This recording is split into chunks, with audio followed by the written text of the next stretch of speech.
for some wonderful news? That's right. You're gonna love this. I hate it. You're gonna love it though. Let me kill these fans real quick. Show you this disaster. So, I pulled the cab off of it, and everything. I put it on jack stands earlier, and I saw the frame looked like maybe it wasn't just the frame, maybe it was something I had it sitting on or something, but it wasn't. So, this side is actually 1.5 inches higher. If you look right here at the gas tank, you can actually see it bend down. Here's the wonderful part. Take a look at this frame. Oh, what? It's a little not straight? No, it's been hit. Now, this guy did get this out of a junkyard. He keeps getting them out of a junkyard. And basically, it's a mistake. Because now, if you look at it, yeah, it is twisted under and bent in. Awesome. But wait, there's more. Because when I looked at, when Scott, the other guy, come in and looked at it, he looked at the rear end and he saw this wrapped around the rear end. A rag and black tape. What does that mean? Oh, they're trying to hide something. Could it be the fact that the rear end is cracked and busted in half from where it got hit? Oh, how lovely is that? So, basically what we got here now is from right here back is toast. That's right. Probably can't even use it. So now we have to get a hold of the guy and see if he wants to re-scrap all this that I've worked on 2 days, that I'm not going to get paid for if he decides to scrap it. Or if he wants us to clip it. And what I mean by that is chop it, probably in this area, bring in another frame, chop it, figure out how long we need it to be, and then bring them together and weld it.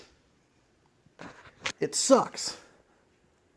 If you're building one of these and you want to have it done good or right, or you're building it and you want it right, buy one that's running and driving. Now, here's the thing. We're not mad at the guy. We're not mad at anybody.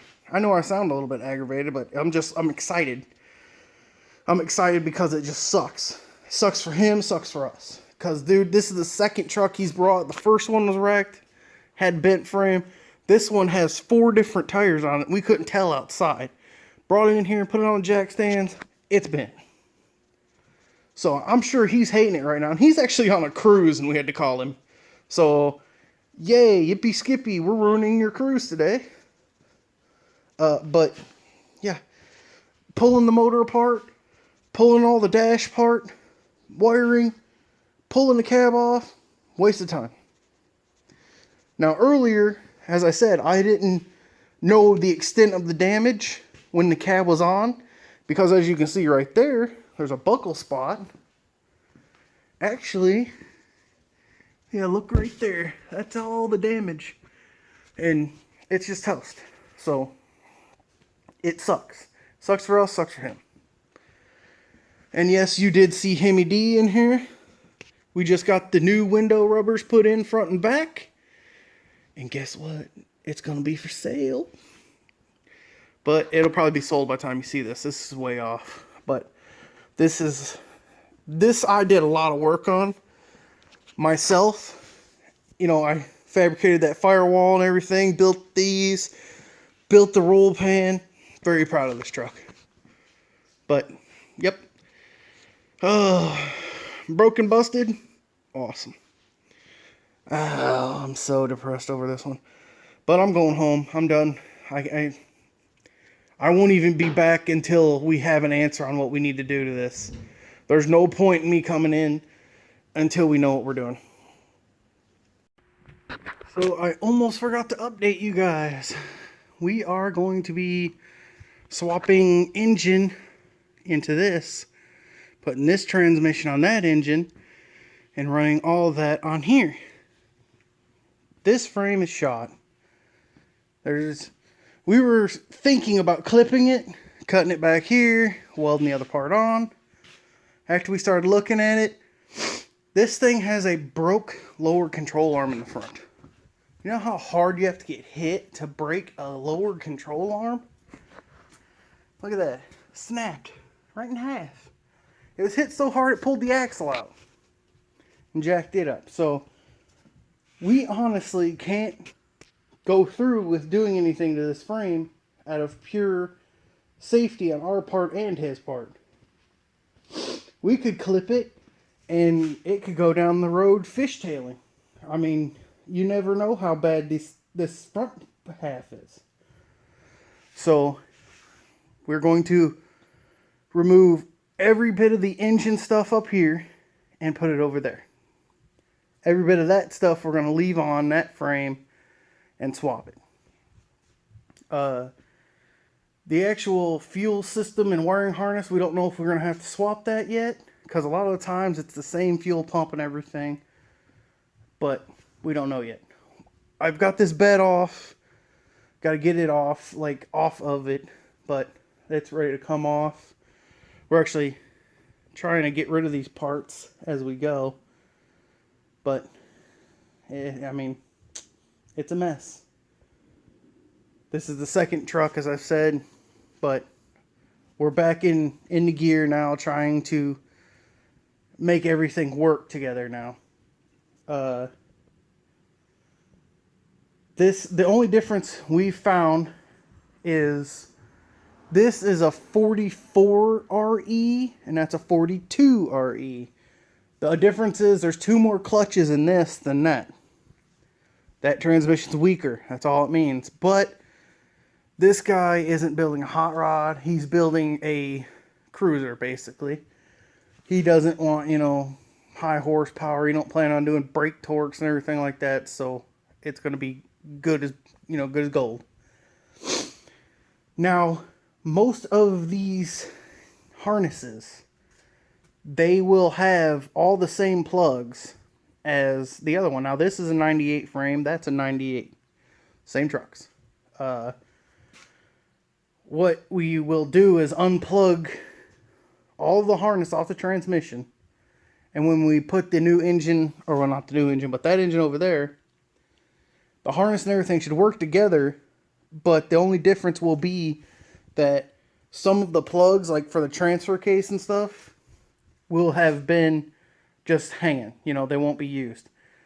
The original harnesses, all of them harnesses, actually have the same, plugs on them. V6, V8, it don't matter. You'll actually find them where they have little, plug caps on them.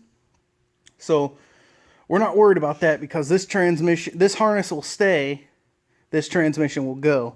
That transmission will bolt to this motor, and we'll just plug in what plugs in. It'll still run off of the automatic ECM, wherever I put it. Thought I put it up there. It's around.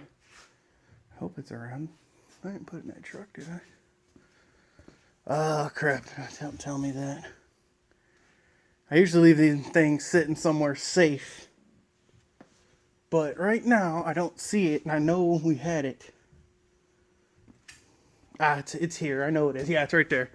Whew. Thank God. Done that before, thrown away the computer, but there that one is. It's fine.